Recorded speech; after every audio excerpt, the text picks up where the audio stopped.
Dans l'orgueil, il y a deux types de l'orgueil, un côté positif, un côté négatif, dans les ma'asim ou dans la chokhma, dans la sagesse de l'homme ou dans les actions de l'homme.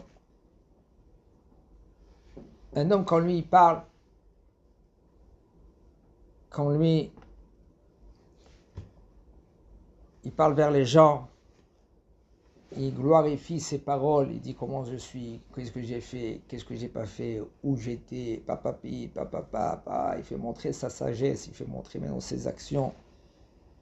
Et puisque maintenant quelqu'un, lui maintenant, il va lui dire, écoute, c'est pas correct.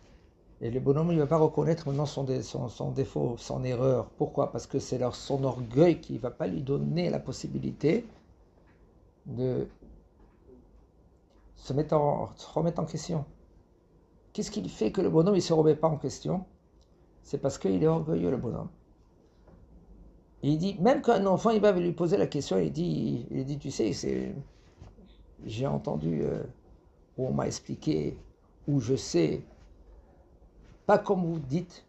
Le bonhomme, lui, parce qu'il est orgueilleux, il ne va pas reconnaître. Pourquoi? C'est quelqu'un qui est moins que lui. Sa femme, ses enfants. Et puisque maintenant il ne veut pas reconnaître. Pourquoi? Parce que son orgueil ne donne pas que lui qui va reconnaître son erreur.